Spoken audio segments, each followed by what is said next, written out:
A la vista de las últimas noticias y acontecimientos que están sucediendo en el mundo,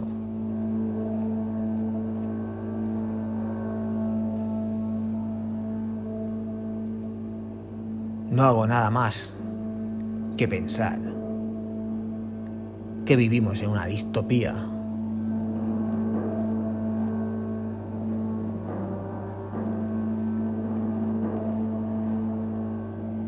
Y si hay una obra distópica por antonomasia, en 1984, la distopía de Orwell.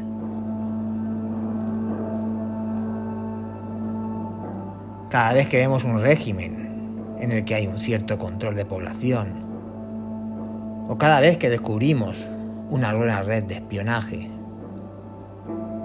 hablamos de un mundo orwelliano.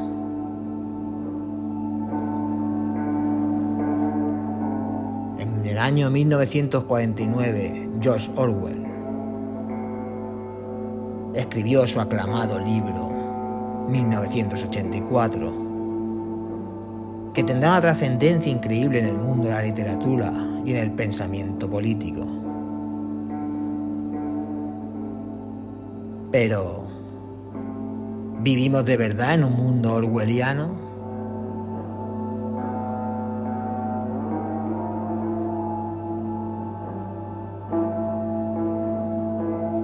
Vamos a intentar contextualizar la obra de George Orwell en su tiempo y en su experiencia vital, y después de eso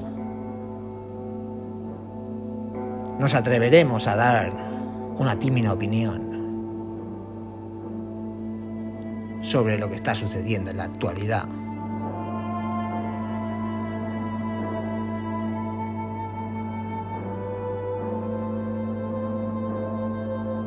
Lo primero que vamos a hacer es conocer al autor, George Orwell. Fue un periodista británico. Le conocemos por obras como Rebelión en la Granja, o la que traemos aquí, 1984. Posiblemente sea uno de los escritores de lengua inglesa más importantes del siglo XX. Aquí no voy a hacer ningún comentario literario de su obra, puesto que entiendo que no tengo una competencia para ello. Simplemente quiero destacar la importancia de las vivencias del autor de 1984. Y para ello debo de tener en cuenta tres cosas: el antiimperialismo, el socialismo y el antitotalitarismo.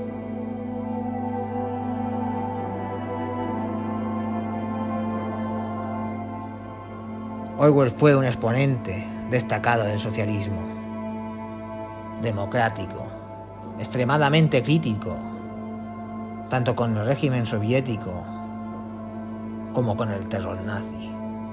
Y eso tiene muchísima influencia en la obra que vamos a intentar de contextualizar.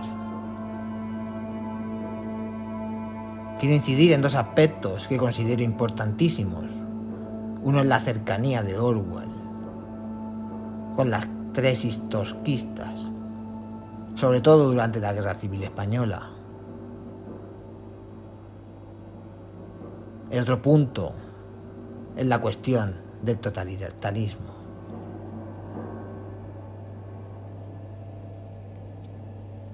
Curiosamente, una de las experiencias vitales más importantes de George Orwell fue su participación en la Guerra Civil Española. Convencido del ideal socialista, democrático, George Orwell acudió a España con la intención de combatir el fascismo. Llegó a Barcelona y se alistó como miliciano. Se acercó al Partido Comunista de tendencia trotskista y al sindicato anarquista, la CNT. Quedó fascinado por la experiencia revolucionaria, socialista y libertaria que se estaba dando dentro de la guerra.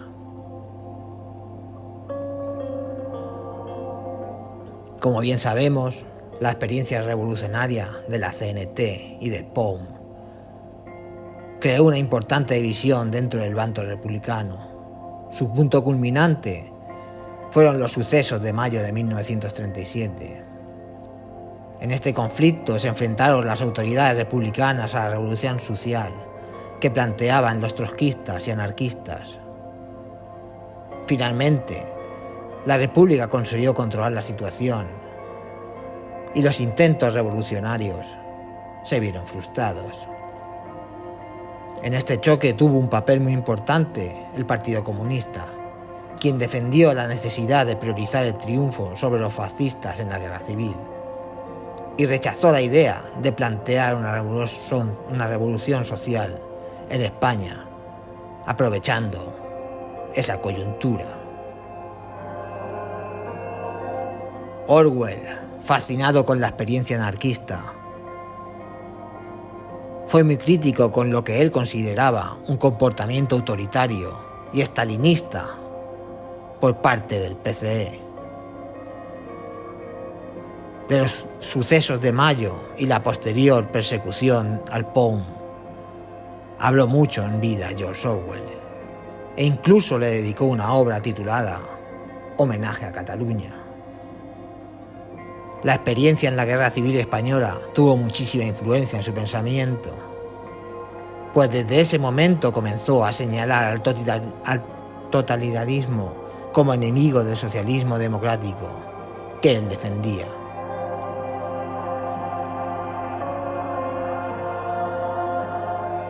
La oposición al totalitarismo será clave en el pensamiento de Orwell. Y sin él es muy difícil de entender una obra como 1984, la gran obsesión de Orwell tras su participación en la Guerra Civil Española. Será al defensa de la democracia contra el totalitarismo. Consideraba que las sociedades democráticas capitalistas necesitaban un cambio radical, pero seguía siendo preferible el terror nazifascista o el stalinista. Pero, ¿qué es el totalitarismo? Pues definiciones de totalitarismo hay casi tantas como autores, pero todas coinciden en algo básico. Los regímenes totalitarios son máxima expresión de la política autoritaria, un Estado controlado por un partido con un fuerte liderazgo, que ejerce el dominio total sobre todos los aspectos de la vida. Para ejercer ese dominio se vale de la policía política, la propaganda, la vigilancia y la persecución de los disidentes. Es una expresión cuyo origen es político, pero que también terminará siendo académico. No podemos desarrollar un análisis sobre lo que es el totalitarismo sin decir a grandes rasgos qué es esta expresión. Nace en los años 20 del siglo pasado en Italia y Alemania, ligadas a las experiencias nazis y fascistas, y que luego ganará importancia durante la Segunda Guerra Mundial. El totalitarismo será el gran enemigo de los antifascistas durante la Guerra Fría, cuando la Unión Soviética aparece como la gran enemiga de los Estados Unidos. Las teorías del totalitarismo empezarán a incluir dentro de esta práctica a la URSS, en especial a Stalin, puesto que era una manera de equiparar el comunismo y el nazismo. Como vemos, se trata de un término político, cuyo uso no se puede entender sin ese contexto propagandístico.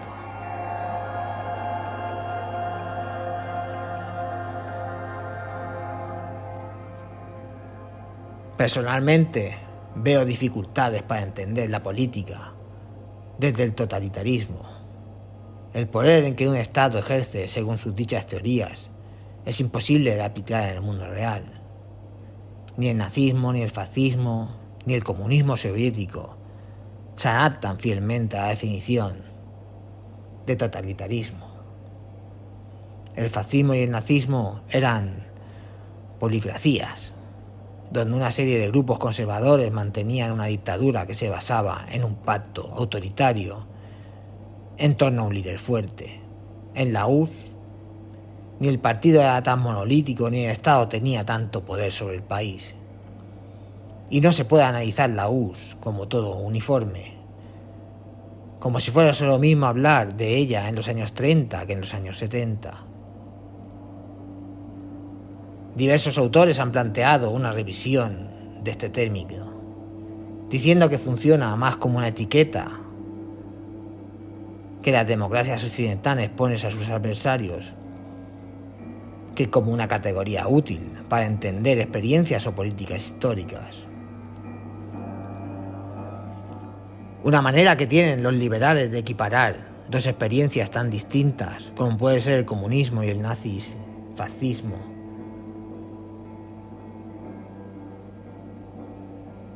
ha sido llegar a grandes rasgos del totalitarismo a las democracias representativas capitalistas. Evidentemente, decir que el nazismo, el fascismo y la URSS no son regímenes totalitarios no supone ningún tipo de blanqueamiento. No se trata de hablar de la represión o de las prácticas inhumanas dentro de estas experiencias históricas. Esa es otra cuestión y otro debate. Se trata simplemente de comprender sus relaciones de poder. Y eso es imposible si lo entendemos como regímenes monolíticos, totalitarios, sin otro acto público, más allá del Estado o el partido.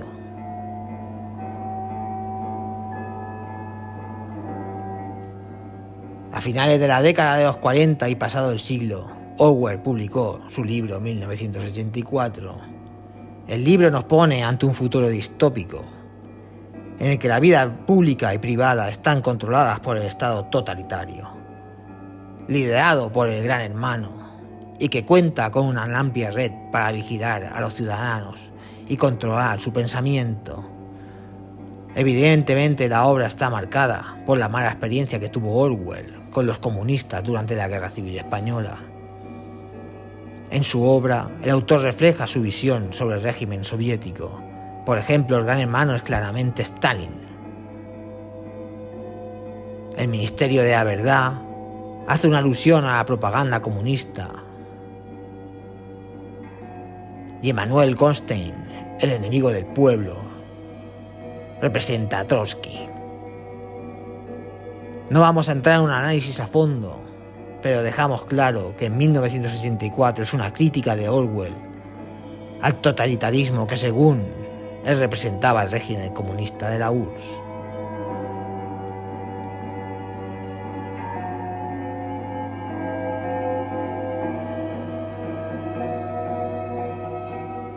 La influencia de la obra de Orwell es muy importante, sin duda. En 1984 es una gran novela, pero sinceramente creo que su mensaje político y su paralelismo con la realidad debe ser puestos en cuarentena. Como os he dicho, el totalitarismo es un concepto que está siendo revisado y cuya aplicación para entender las experiencias históricas del nazismo y del comunismo es complicada. Tampoco creo que el mundo avance hacia una distopía como la que nos representa Orwell. Sí es cierto que hay un cierto control de la población mediante el espionaje. Todos conocemos el caso de Facebook. Pero ese control no ejerce mediante un Estado totalitario que reduce a nada cualquier tipo de libertad. Creo que nuestra sociedad avanza y se parece más a lo visto en un mundo feliz. El control del poder sobre la sociedad se ejerce mediante la supuesta libertad, el consumo, el ocio, la manipulación de los sentimientos, una cárcel sin muros, con apariencia democrática, de la que la gente no imagina si quiere escapar. Las preocupaciones que vemos en 1984 no se reflejan en la sociedad en la que vivimos, aunque se utilice de manera propagandística en ocasiones. Actualmente no tenemos falta de información o de control estatal sobre ella. Tenemos un problema de saturación de información y calidad de la misma. Los grandes retrocesos democráticos de los últimos años no se están dando por el abuso de estados o su fuerte control de pensamiento mediante el discurso monolítico sostenido sobre la censura. Se está dando por la debilidad de los estados democráticos a la hora de afrontar movimientos populistas que utilizan la libertad de expresión para intoxicar el debate público y montar campañas de manipulación masiva mediante noticias falsas. Esto, por supuesto, no deja de ser un prisma con el que estamos viendo la novela de 1984. El mensaje político de 1984 debe ser entendido en su contexto, el de una persona con un pensamiento cercano al anarquismo y al trotskismo, contrario a la Unión Soviética, que entendía como un régimen totalitario. Expresa unos temores concretos, la gran amenaza que el comunismo suponía para las libertades individuales. Preocupaciones que en modo alguno se pueden identificar con las actuales, dado que si tenemos un problema ahora, es el excesivo individualismo de algunos sectores de la sociedad. La vigilancia, el espionaje, el control policial, es algo que se da en todo tipo de regímenes y sociedades. Aquí hemos hablado de espionaje a los que fueron sometidos Martin Luther King, Albert Einstein, en Estados Unidos por su activismo político. También de la manera en la que Facebook juega con nuestros datos personales y los pone a disposición de oscuros intereses políticos, con nefastas consecuencias. Incluso el mismo Orwell colaboró con los servicios secretos del Reino Unido, facilitando el nombre de algunas personas que podían ser consideradas como peligrosas comunistas. El autor, que popularizó expresiones como Gran Hermano o Policía del Pensamiento, terminó pareciéndose ligeramente a su producto de ficción.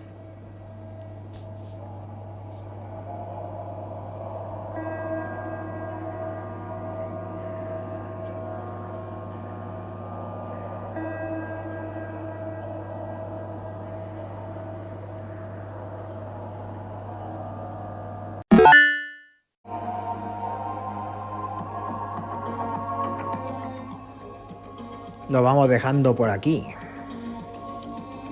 No sin antes recordar nuestra vía de contacto uligeek@gmail.com y que nos podéis encontrar en todas las plataformas de podcast. Y recordar siempre, en la vida pasan cosas buenas y cosas malas, aunque la gente en las redes sociales solo pone las buenas. Hasta el próximo episodio.